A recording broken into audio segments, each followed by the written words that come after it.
Oui, il y a des exigences dans la vie qu'il faut garder, viser plus haut. Ça c'est dingue, hein. C'est quand même dingue de voir ça, le sens des valeurs, le sens de viser plus haut, le sens de se dépasser, mais est-ce que vous vous rendez compte? Je comprends pas pourquoi est-ce que l'Arcom ne saisit pas directement Fort Boyard. Olivier Mine, animateur de Fort Boyard depuis 23 ans, pour sa dernière fois nous a fait un discours poignant, et je voulais absolument vous en parler parce que certainement que comme moi vous aviez regardé quand vous étiez, hop là, quand vous étiez plus jeune, et bien voilà, à cette époque-là, Fort Boyard, très certainement dans les années 90 et 2000, hein, pour les vieux de la vieille, vous aviez connu certainement Patrice Laffont, que voilà, ça date, hein, ça date vraiment. Ensuite, pour ceux qui sont comme moi, vous aviez connu Jean-Pierre Castaldi, qui avait présenté aussi, mais très certainement pour la majorité, eh bien, il y avait Olivier Mine, et Olivier Mine, il y est depuis 2003, donc ça fait 22 ans, 23 ans qu'il est là, et je suis tombé sur son discours qui date d'hier, hein, voilà, il l'a prononcé hier pour la DER, et j'étais mais vraiment surpris de son éloquence, de sa capacité à réveiller en nous des émotions. Et bien voilà, pour ces 23 ans de participation à cette émission, et aussi cette émission, ce qu'il y avait de bien, rappelez-vous, c'était des valeurs telles que le surpassement, la force, le courage,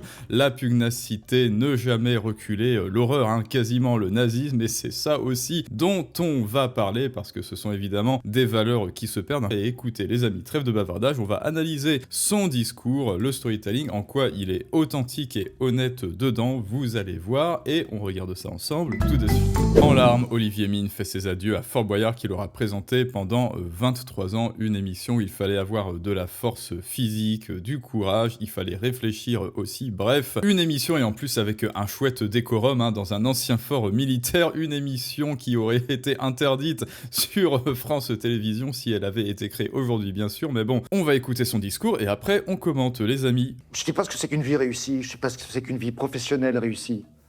Réellement. Mais j'ai quand même une petite idée. Et je crois que quand on arrive,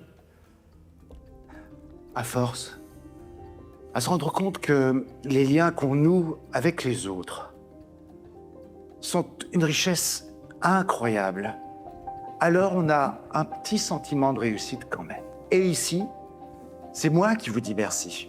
Père Fouras, c'est moi qui vous dis merci. À vous toutes et à vous tous. Parce que j'ai été un enfant gâté, en fait. Je suis arrivé sur ce caillou il y a 23 ans. Vous m'avez accueilli les bras ouverts. Je me suis senti adopté immédiatement.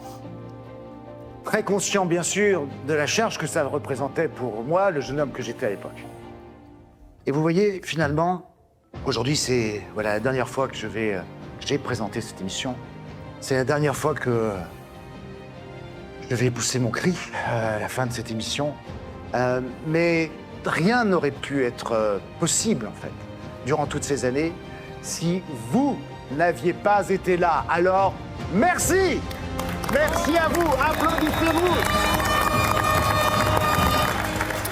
Alors, et puis au-delà de ça, parce que alors, c'est pas totalement fini, mais il y a déjà beaucoup de choses à commenter, hein. Moi, ce que j'aimais, alors comme je vous le dis, hein, ça fait plusieurs années que j'ai pas regardé Fort Boyard, hein, voilà, c'était quand j'étais enfant avec Castaldi et donc Olivier Mine, au tout début, quand il était jeune, alors peut-être que ça a perdu en qualité, hein, je ne sais pas si ceux qui regardent encore, dites-le moi, on va l'analyser et vous allez voir, vraiment, il y a une certaine authenticité, hein, il n'a vraiment pas préparé son discours, du moins je ne crois pas, de mon expérience que c'était totalement improvisé, maintenant, écoutons-le, réécoutons-le, et il y a l'esprit de famille aussi, bien sûr.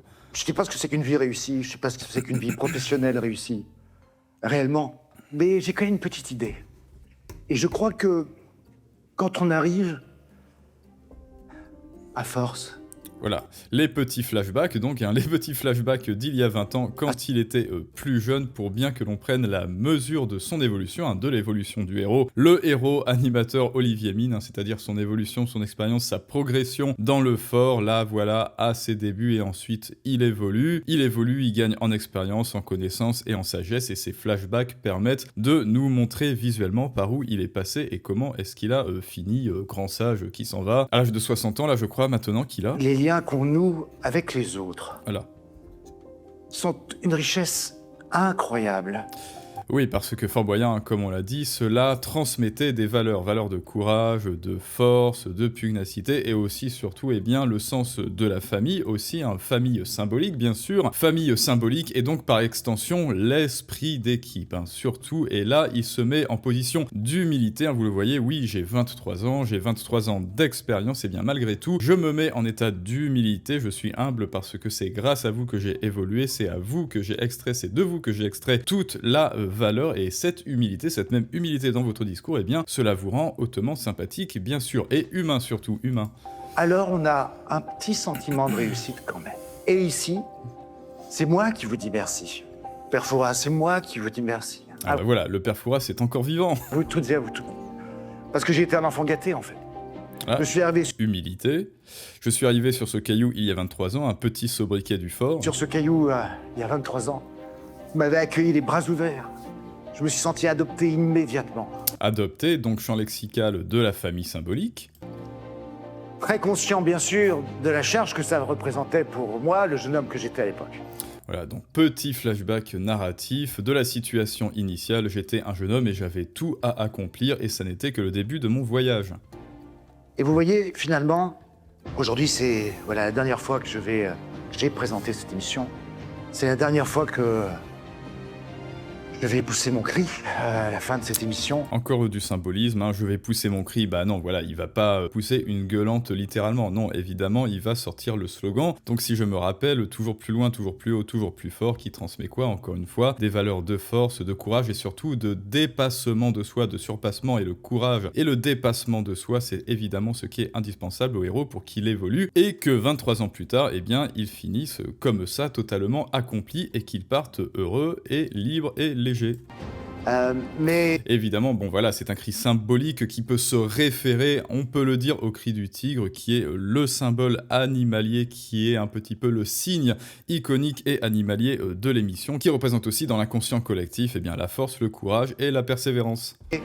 Et de la persévérance, hein, pour avoir réussi à durer 23 ans dans une émission, là je crois que c'est un record absolu et imbattable, eh bien oui, de la persévérance, il en faut, la persévérance du tigre, il en faut. rien n'aurait pu être possible, en fait, durant toutes ces années, si vous n'aviez pas été là. Alors, merci! Merci à vous! Applaudissez-vous! Et puis au-delà de ça, parce que je parle de ma relation avec mon équipe, avec celle-ci, qui est et qui sera à jamais Esprit d'équipe, une famille de cœur. famille, voilà, le sens de la famille, hein, il le dit lui-même, hop, directement. Il y a aussi cette relation particulière que nous avons nouée, vous et moi, tout au long de ces années. Je n'en avais pas pris la mesure totale jusqu'à l'annonce de mon départ. Et là, tout d'un coup, j'ai reçu beaucoup de témoignages d'affection de votre part.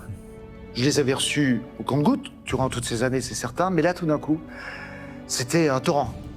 Ah oui, alors c'était un torrent. Alors là, ne t'inquiète pas, Olivier, hop, on va lui remettre les yeux ouverts, voilà, comme ça peut-être. Alors oui, ne t'inquiète pas, Olivier, tu as reçu un torrent de témoignages et d'affection. C'est normal, c'est ce que l'on appelle le fear of missing out. Il n'y a que 8 raisons pour lesquelles l'humain va réagir et passer à l'action. Et l'une de ces raisons, c'est le sentiment d'urgence et de rareté. Les gens voient que tu vas partir, ils se disent, oh c'est bon, c'est l'ultime fois, c'est la dernière fois, c'est ma dernière chance pour pouvoir communiquer avec lui, pour pouvoir lui communiquer tout ce qu'il m'a transmis, pour pouvoir lui communiquer toute mon affection et lui dire merci pour tout ce qu'il m'a apporté. Et donc, eh bien voilà, je m'y prends à la dernière minute, mais ça c'est humain, c'est le sentiment de rareté et d'urgence, et c'est la peur de passer à côté d'une occasion de te dire merci. Et si vous voulez, si toi tu veux en apprendre plus sur ces 8 raisons, hein, les 7 autres raisons et comment bien les exploiter pour vendre tes idées, faire aussi, construire aussi ce genre de discours, vendre ta valeur, tes idées, ton expertise, monétiser, etc., eh bien rejoins-nous dans les lives Influence et Persuasion dès ce mercredi, et l'inscription se fait en description et en commentaire. Rejoins-nous vite. Alors maintenant, on réécoute. Vous avez reçu au compte-gouttes durant toutes ces années, c'est certain, mais là, tout d'un coup,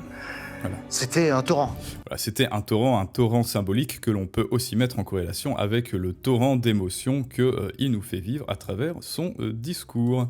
Alors, Et je son voulais vous départ. remercier donc vous aussi, de m'avoir fait confiance, de m'avoir accueilli chez vous, et puis vous dire que ce fameux cri que je lance depuis 23 ans, il n'est pas tout à fait anodin, Ah, il n'est pas gratuit, c'est pas une posture.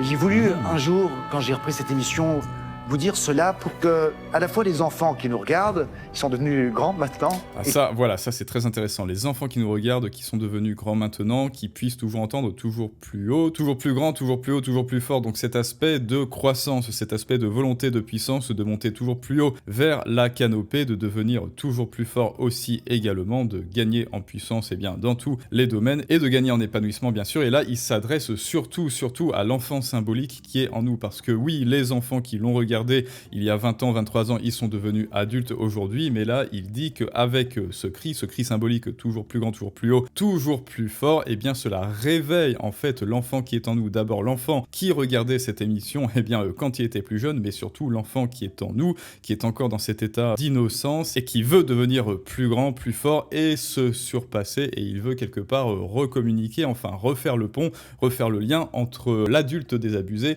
et l'enfant qui veut vraiment évoluer en lui transmettant cette valeur à travers ce cri, cette valeur de surpassement et de dépassement de soi, hein, c'est-à-dire quasiment le nazisme, n'est-ce pas, hein, comme dirait l'autre. Et oui, évidemment, ce sont de bonnes valeurs que l'on ne voit plus trop partout, sinon dans cette émission, il y a 20 ans.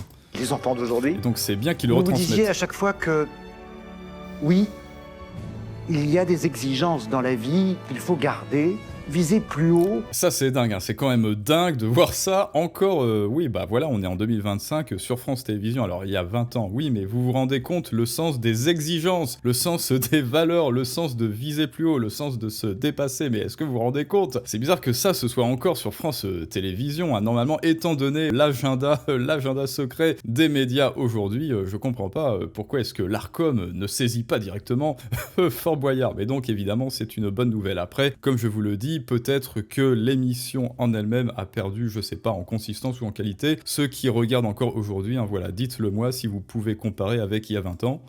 Viser plus loin, viser plus fort. J'aime bien ça. Hein. Car c'est ça que ça veut dire. Passe-partout, il est ému. Alors, c'est passe-partout ou passe-muraille ou alors passe... je sais plus, pardon. C'est l'idée, en fait, de ne jamais se trahir et de ne pas laisser les autres le soin de vous dire qui vous êtes et ce que vous avez à faire. Alors ça c'est autre chose et ça fait écho à ce que l'on dit aussi sur cette chaîne, hein, non pas que dans le contenu gratuit mais aussi en globalité, hein, dans cet univers, ce petit morceau de sens épique que j'essaye de vous partager, que ce soit dans le contenu gratuit ou dans le contenu payant avec les programmes, avec le sens épique qui est un autre drive, une des 8 autres raisons bien sûr, la quête de sens, le but supérieur qui vous motive au jour le jour et qui vous garde agissant et qui vous donne envie, bien justement comme il le dit, de viser toujours plus loin et ensuite ne pas laisser les autres déterminer qui vous êtes parce que comme dirait Jung, le monde vous demandera qui vous êtes et si vous n'arrivez pas à le lui expliquer, eh bien il décidera de qui vous êtes à votre place, d'où l'importance, le fait essentiel de savoir bien s'exprimer, de savoir bien expliquer et vendre ses idées et être éloquent. Et ça, encore une fois, ça se passe dans les lives de mercredi. Le soin de vous dire qui vous êtes et ce que vous avez à faire. C'est pas simple, évidemment. On apprend ces choses-là. Je vous avouerai que je suis encore en apprentissage pour tout vous dire. Voilà, ça c'est le sage qui dit « Je serai toujours une ceinture blanche par humilité ». Donc les conseillers ne sont pas les payeurs. Mais c'est aussi pour moi que je criais cela et que je vais le crier une dernière fois. Vous dire donc simplement, va là où ton cœur te porte. Et n'hésitez jamais dans ces cas-là. Merci encore 1000 fois à toutes celles et à tous ceux qui m'ont fait confiance. Et à vous, bien sûr, plus que jamais. Et puis pour le reste... eh bien, à très bientôt pour de nouvelles aventures, tous ensemble, toujours plus loin, toujours plus haut, toujours plus fort.